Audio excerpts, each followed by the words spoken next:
On the Vision and the Riddle. When it was rumored among the sailors that Zarathustra was on the ship, for a man who came from the Blessed Isles went on board at the same time as him, then a great curiosity and anticipation arose. But Zarathustra kept silent for 2 days and was cold and deaf with sadness, such that he answered neither to glances nor questions.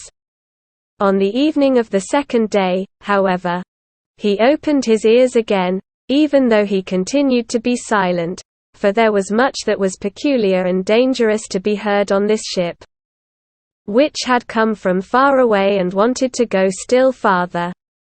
But Zarathustra was a friend of all who make distant journeys and do not like to live without danger, and so, finally, his own tongue was freed while listening, and the ice of his heart broke.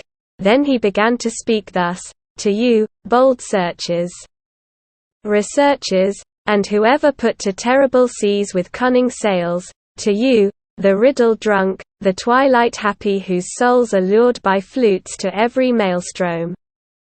Because you do not want to probe along a thread with cowardly hands, and because where you can guess, there you hate to deduce, to you alone I tell the riddle that I saw, the vision of the loneliest one.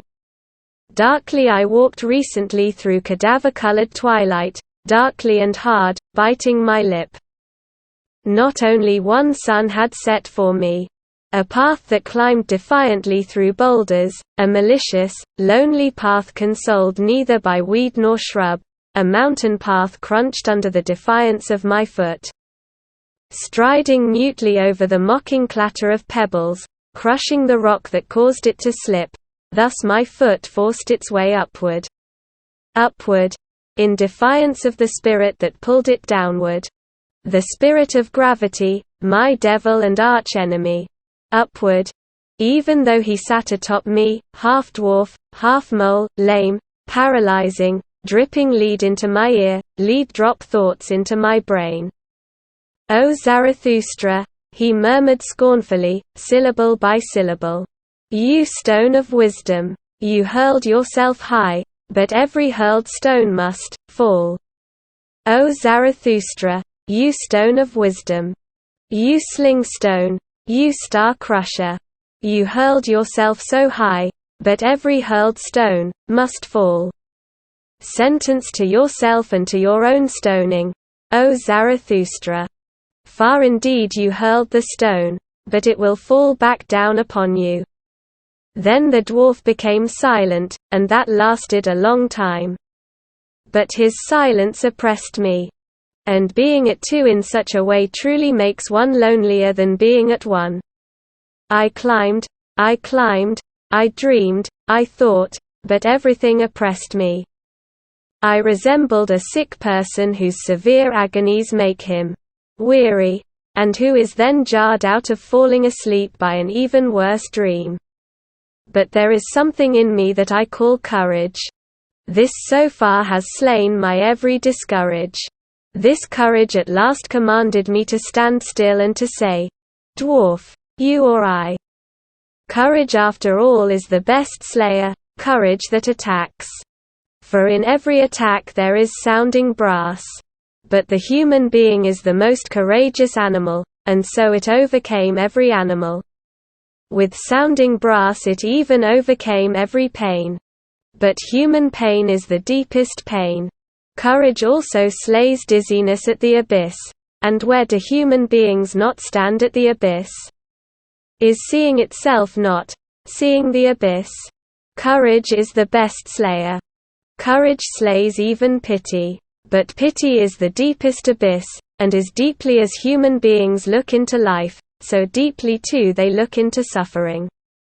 But courage is the best slayer, courage that attacks.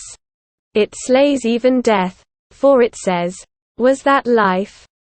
Well then, one more time. In such a saying, however, there is much sounding brass. He who has ears to hear, let him hear. Stop, dwarf. I said, I, or you. But I am the stronger of us two. You do not know my abysmal thought. That you could not bear. Then something happened that made me lighter. For the dwarf jumped down from my shoulder, the inquisitive one, and he crouched upon a stone there before me. But right there where we stopped was a gateway. "See this gateway, dwarf," I continued. "It has two faces. Two paths come together here. No one has yet walked him to the end. This long lane back, it lasts an eternity. And that long lane outward, that is another eternity. They contradict each other, these paths. They blatantly offend each other. And here at this gateway is where they come together. The name of the gateway is inscribed at the top. Moment. But whoever were to walk one of them further, and ever on.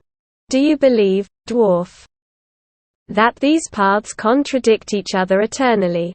All that is straight lies," murmured the dwarf contemptuously. "All truth is crooked, time itself is a circle.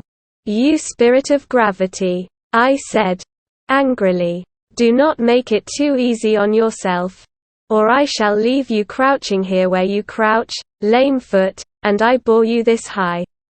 See this moment," I continued. "From this gateway moment a long eternal lane stretches backward. Behind us lies an eternity. Must not whatever can already have passed this way before?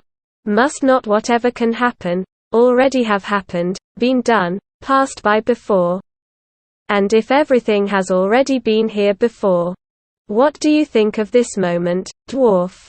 Must this gateway too not already have been here? And are not all things firmly knotted together in such a way that this moment draws after it all things to come? Therefore, itself as well. For whatever can run, even in this long lane outward, must run it once more.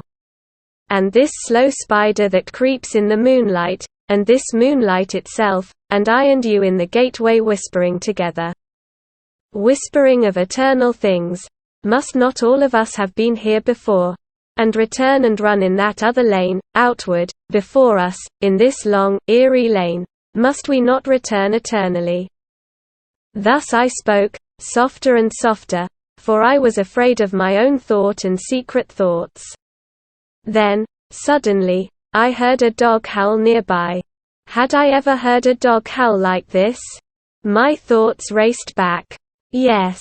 When I was a child, in my most distant childhood, then I heard a dog howl like this.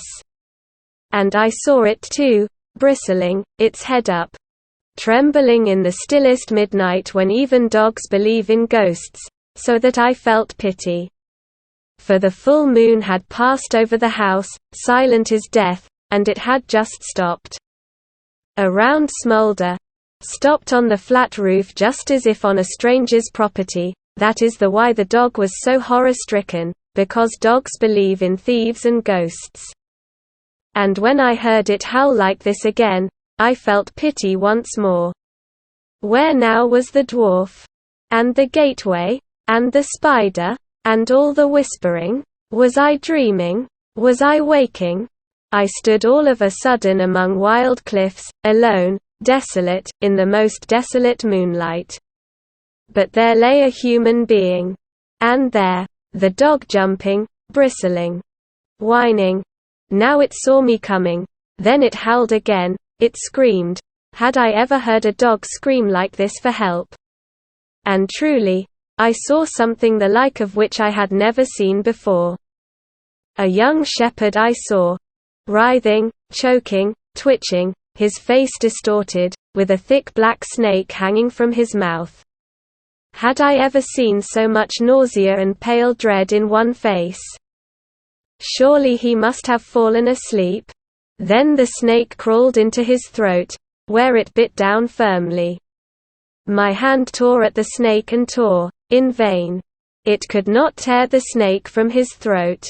Then it cried out of me, "Bite down! Bite down! Bite off the head! Bite down!" Thus it cried out of me, my dread, my hatred, my nausea, my pity, all my good and bad cried out of me with one shout.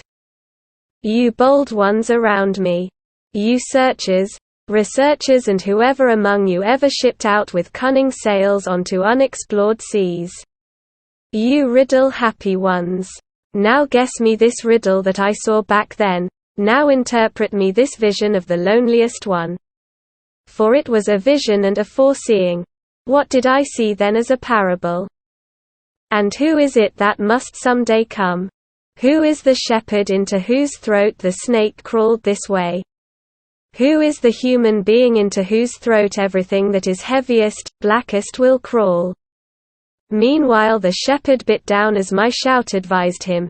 He bit with a good bite. Far away he spat the head of the snake, and he leaped to his feet. No longer shepherd. No longer human. A transformed, illuminated, laughing being. Never yet on earth had I heard a human being laugh as he laughed. Oh my brothers! I heard a laughter that was no human laughter, and now a thirst gnaws at me, a longing that will never be still. My longing for this laughter gnaws at me. Oh, how can I bear to go on living? And how could I bear to die now? Thus spoke Zarathustra.